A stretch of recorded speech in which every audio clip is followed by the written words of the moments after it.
Greetings, it's Terry at Cottage in the Court. Well, it's December in the first week, we'll say. And I hope that you did not rush out and buy a fresh cut Christmas tree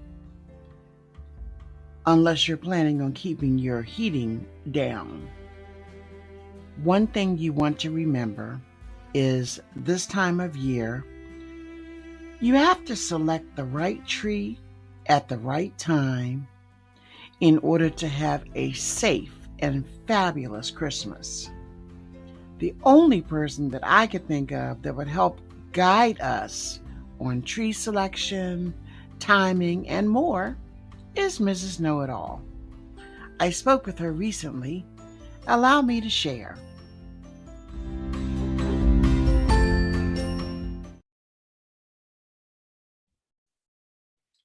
Hi, Mrs. Know-It-All. How are you? Hi, Terry. Good. Getting ready for the holidays? Well, trying. I normally get a small tree, but this year the prices of trees is out of this world.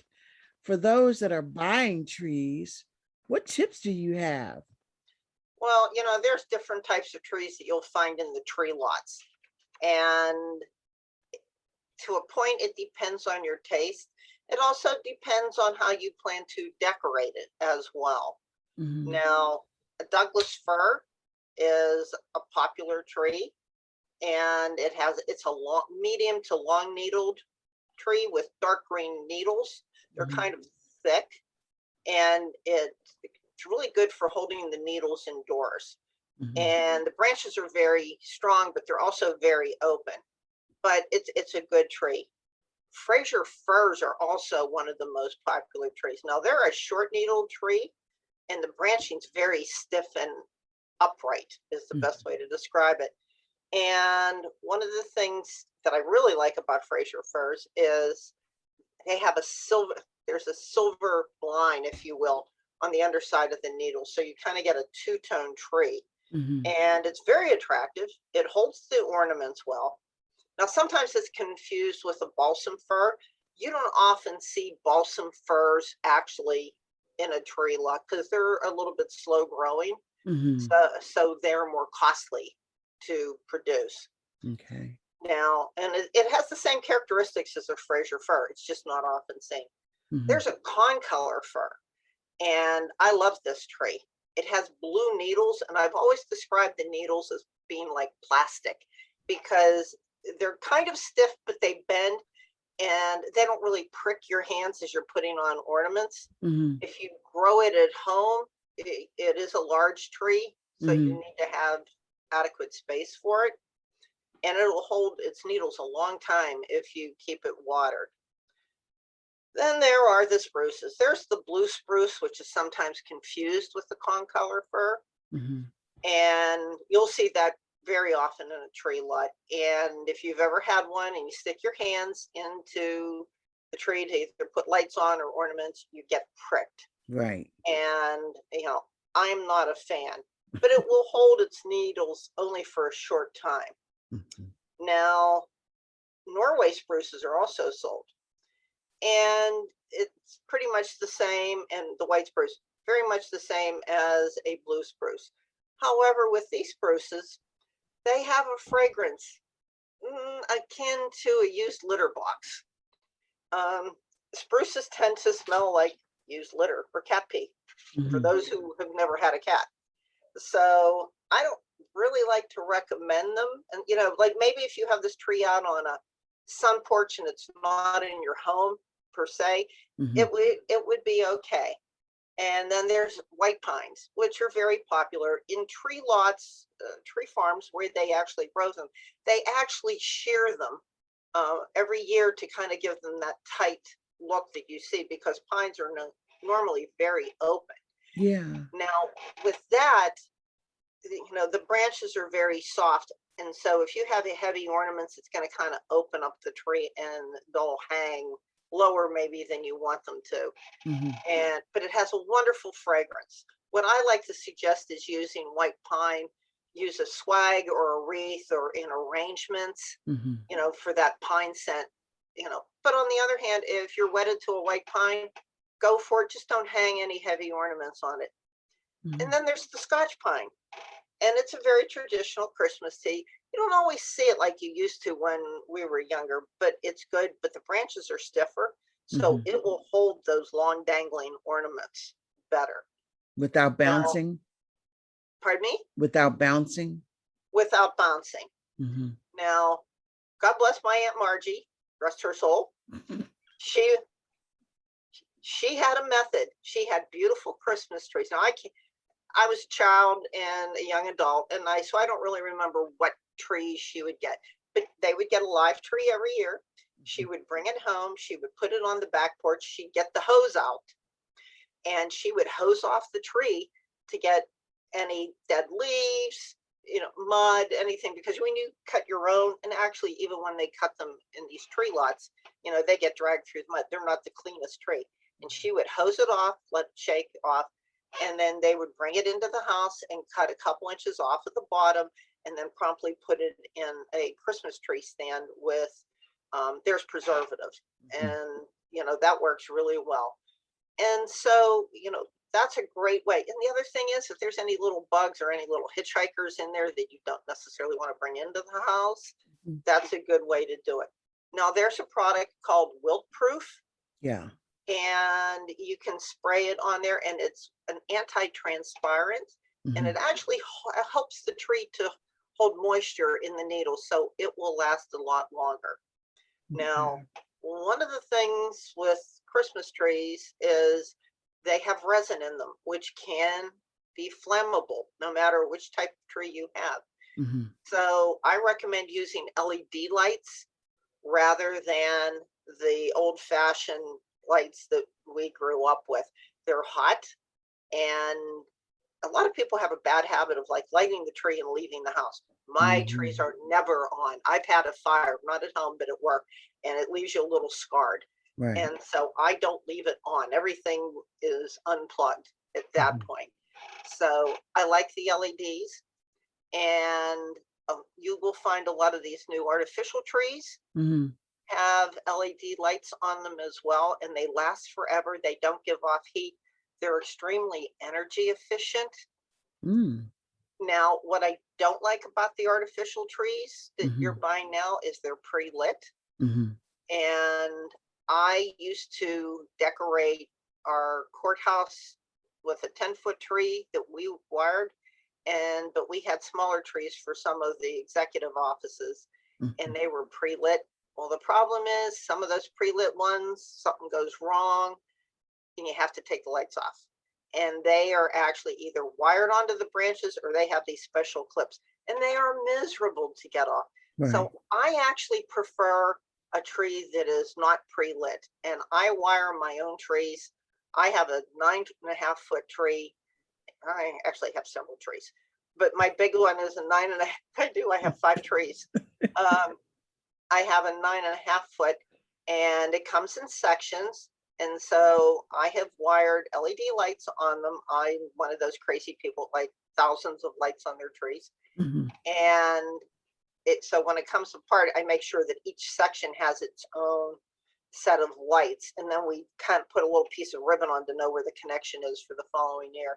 Then what we do actually is we take some bungee cords or stretchy cords, and we lift up the branches and put them together, so that holds it together. And then I actually take that shrink wrap. You can get the homeowner's version, like they wrap pallets. You can actually get a smaller thing and use it and wrap that up, so that actually protects the tree a little bit more.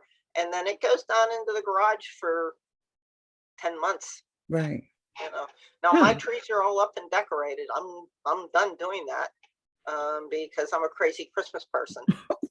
Well, question, of the live trees that you mentioned, which of those do you think is best to only buy as a balled and burlap tree? Again, it's going to depend on your space. And I would go for a Fraser fir if you were buying a balled and burlap. Now, the thing is, if you're buying a balled and burlap tree, that's your goal, is to have alden burlap tree to plant after the holidays, you should be out there digging that hole right now. That's right. And then what you do is you take all that soil and put it in a bucket or some sort of container and put it in your garage, an unheated porch, someplace out of the weather and where it won't freeze. Right. And then wherever you dug your hole, take a piece of plastic, put some cinder blocks on it. You don't want anybody walking through, breaking their leg, suing you. You also don't want to find a dead animal there or a suffering animal as well. You know, so that's the one thing. Also, buy a tree that you can handle, because if you buy, and a good example is, and he is an extension agent manager, and he bought a 10-foot alden burlap tree here, and it took like 4 people to get it into his house. He said, I will never do that again. Now, he had 2 acres, so he had plenty of room for the thing. The problem was getting it into the house. The other issue with a alden burlap tree is you really need to keep it well watered before you bring it into the house. Only bring it in a couple of days before the Christmas, and get it out right afterwards. And you want to keep any live tree in a cool room. You don't want a lot of heat in there. So if you have, your vents in there, shut those vents off, because that helps prolong the life of the tree. Ideally, how long would you keep a live tree indoors? A cut live tree or a alden burlap tree? Either one. A cut tree you could probably keep in 2 weeks if you keep it healthy and watered. A alden burlap, I would say no longer a week, because you really need to get that tree back outside. Right.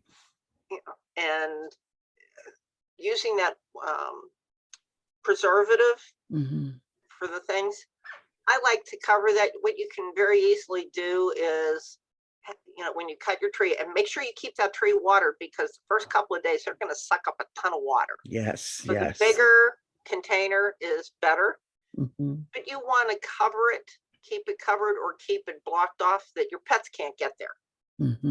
Now, I know people that they're too cheap. Is the nicest way to put it.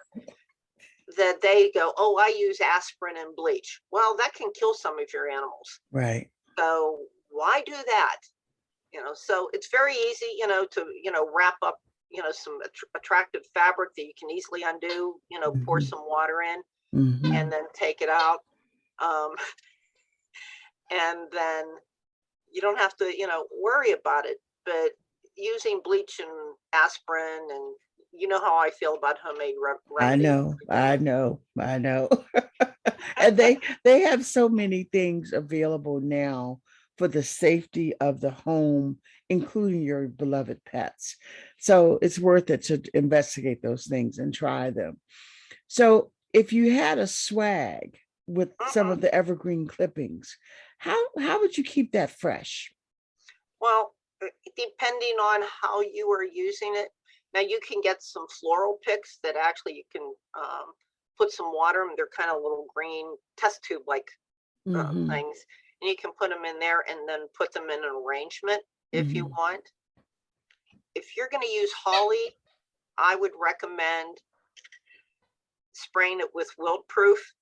Yeah. And making sure there's no berries on it. You could put something else right in there, because the berries are poisonous to pets. Right.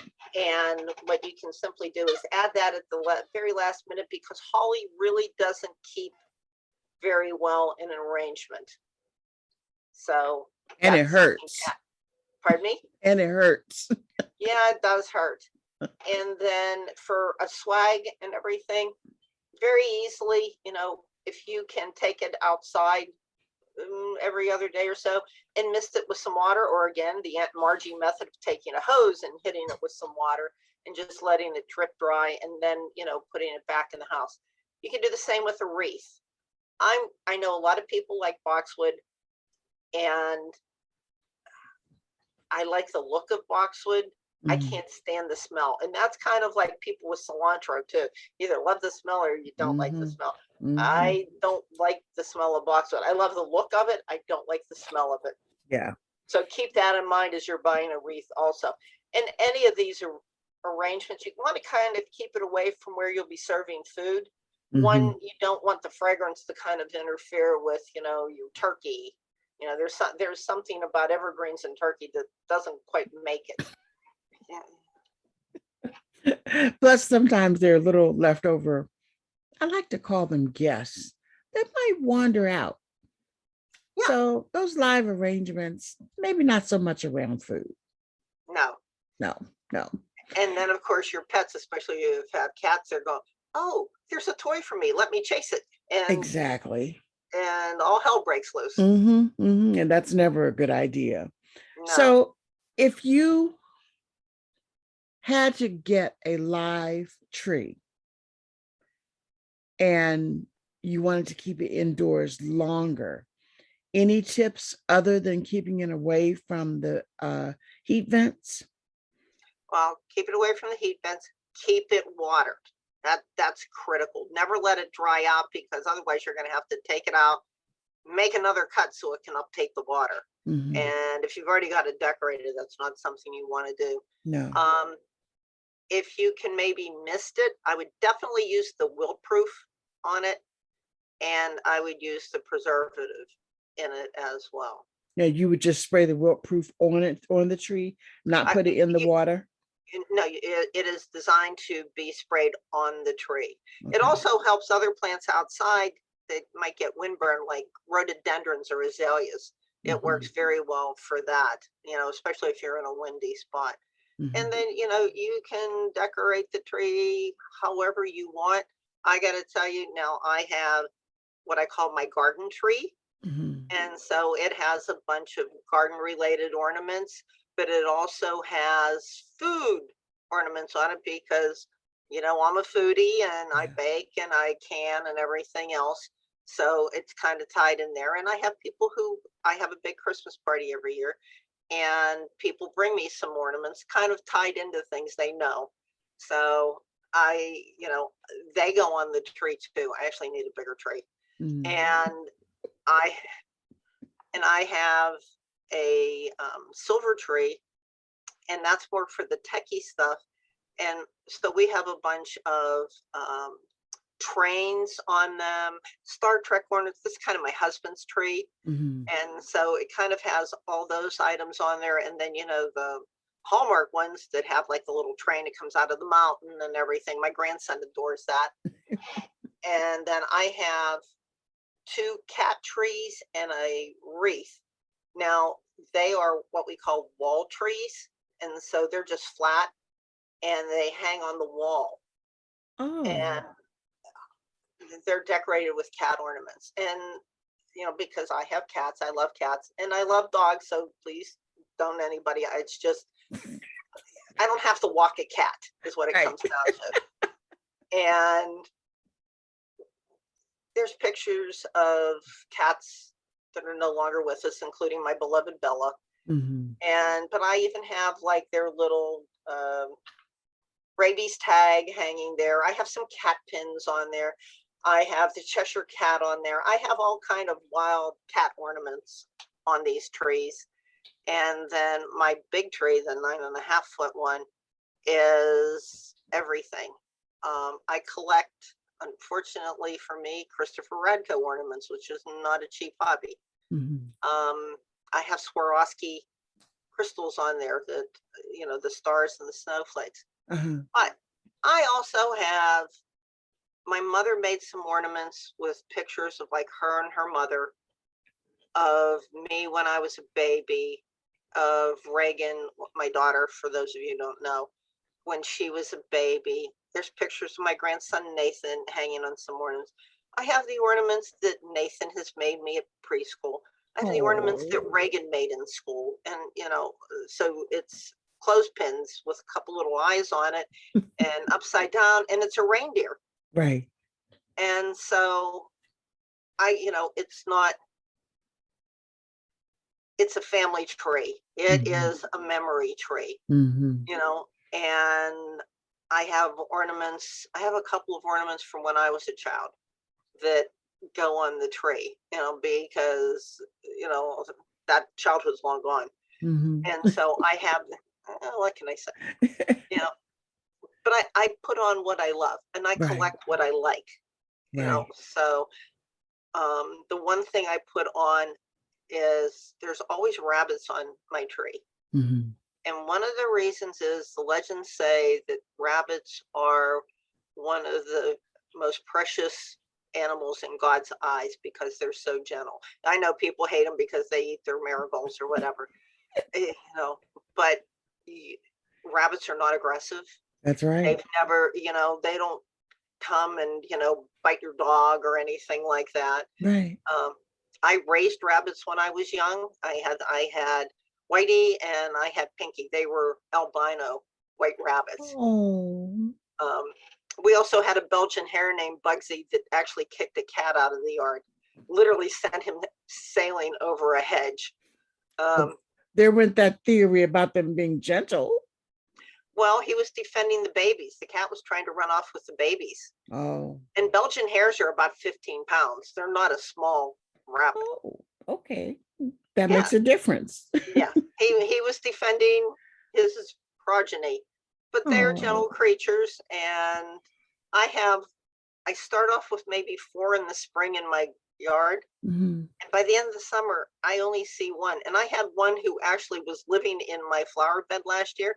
He mhm. never ate any of my flowers. He'd get out in the night and go eat the clover in the lawn. It's like, Yeah, works for me. yeah, yeah, yeah. I Yeah. don't mind rabbits in my garden. I've not had any bad experiences with them. So rabbits are my friends. I like Yeah. them. On the other hand, I don't have a groundhog on my tree. Let's not talk about groundhogs. That's Yeah. true. That's true. So, when you were talking about the flat trees, for those that are in smaller spaces, condos, It's apartments, ideal, yeah, that's a great idea. Huh. Is yours So made of wood or? no, they're actually a fake tree, with the evergreen and everything. It's just they're flat. There's a wire frame, Yeah. and I have hooks in the wall. Actually, because my one wall tree is so heavy because it has so many ornaments, and actually it's 4 foot. Mm. So it's in my bathroom. And well, you know what? There's all kind of stuff in there. I decorate wherever I can. Yeah. And so there's a hook that I have for a mirror, and I've added one of those command strips on Mhm. the other side so it balances out the weight to hold it Okay. because the screw in the wall is not coming out anytime soon. Okay. And so I have that, but there are smaller wall trees, and you can look after Christmas. You can look on Amazon. I got mine at a local. Well, the one I got at a craft store, and the other one I got at a local garden center. Mhm. And and I decorate them. Now I put a little battery pack operated lights on the one, and the other Mhm. one doesn't. And I Mhm. have this one ornament, and it was my mother's pendant. And I mean, this is from like back in the 50s, early 60s, Mhm. and parts of it kind of move like the eyes move and everything. It's a lion, and it kind of reminds you of the original Cheetos lion. Oh. So he always hangs right on the bottom of the tree, because so Oh. he's always visible. See, memories. Christmas brings such memories, not only of trees, but of good times, of, Christmas when we were much younger, Yes. Christmas for our grandchildren, as well as our children. It's just such a happy time of year. Even if you don't really celebrate Christmas, just the beauty that the lights bring Hmm. are always just such a delight. So hopefully, this weekend is close enough to Christmas for people to buy those trees, cut or live. Hmm. Because if they buy them this weekend and decorate them, they should still be fresh for Christmas, right? Yeah, I have to tell you, a lot of tree lots harvest those trees in October. I know. That's why I've never bought them early. Yeah, well, it doesn't matter because they're usually the ones that are in the tree lots because it takes them a while to get them from the tree farms Mhm. to the tree lots. Now, some of the local garden centers may have a tree farm on their property, Mhm. and they're able to harvest them then. Or if you are one of those brave souls that goes out with a chainsaw and like, oh, let's go, harvest this tree, and God bless you. Those trees are a whole lot fresher, but you drag them through the mud, or they come and get them and they put them through the machine where it wraps it all up and you take it home. Yeah. One thing we heard from AAA is, please, if you are doing that, please secure it firmly to your car, Yep. because no one wants to see a Christmas tree shooting off the back of your car into theirs. That's right. That can be a major nasty accident. And they said actually that happens quite often. Yeah. So, well, I'm glad. When the girls were little, we did take them to cut our own tree a couple of years. Thank God they've grown. It was fun though. The first couple of years, it was fun.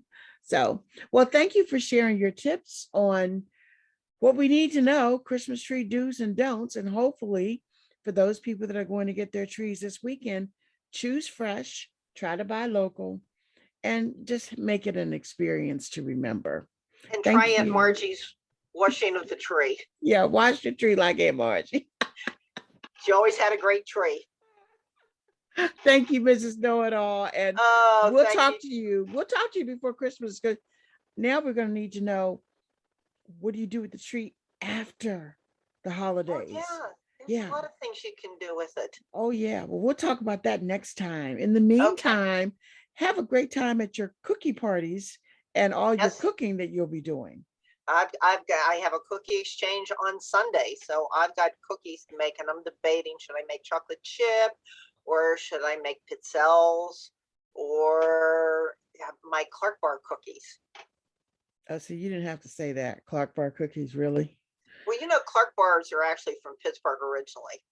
That's a Pittsburgh cookie or candy. Okay, just send me the recipe. Just send it on. You know what? I'll send it to you, and you can actually post it. I can actually do it from memory because it's so easy, and it's no bake. Yeah, definitely send that one. That one could be right up my alley. Have a great evening. You too, Terry. Okay, bye-bye. Bye-bye.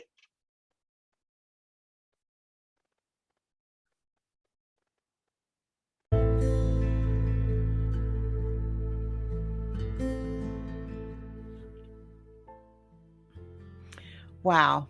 It's always wonderful to catch up with Mrs. Know-It-All. She's always there, just when you need her. I hope we caught you in time before you went out and purchased that Christmas tree. One thing I might mention, if you are owner of an urban garden and you just have to have that balled and burlap tree, well, make sure that you dig that hole now. And also make sure that you check out all of the characteristics of that tree that you just fell in love with. Trust me, there's nothing worse than choosing the prettiest tree, only to dread that tree 5 years from now. The other day, I saw a lone snowflake.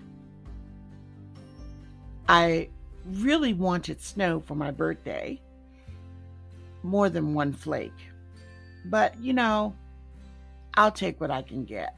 It's been one of those years. I wanted to end today's segment with a poem by Robert Frost entitled Dust of Snow. The way a crow shook down on me, the dust of snow from a hemlock tree, has given my heart a change of mood and saved some part of a day I had rued. That's perfect for a day like today. Hey, it's going to be a warm weekend. You can still plant bulbs. The ground is not frozen. You can still rake leaves. If you have an oak tree like I do, you'll be raking leaves from now to the end of January. So don't overdo it. And if you're looking for the perfect gift to pre-order for someone, Kathy Jentz and I wrote a book called The Urban Garden, 101 Ways to Grow Food and Beauty in the City.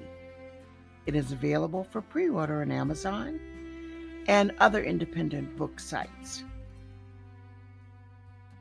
Why not support local? It's a great thing to do. I do all the time. I want to say thank you for continuing to follow me. For those that checked on me in my absence, writing 2 books and working full time is more than a notion. But we're getting there, and I have to say it has been a year of unexpected events and a year of learning, and I can't wait for 2022. I've got some exciting adventures planned, and some of them I hope that you'll go along with me. Some of them will be small group expeditions, and others will be tag-alongs. Wait and see. In the meantime, get that tree up, whether it's real, whether it's balled and burlapped, whether it's artificial, with or without lights. Choose a tree that speaks to you and enjoy the holiday season.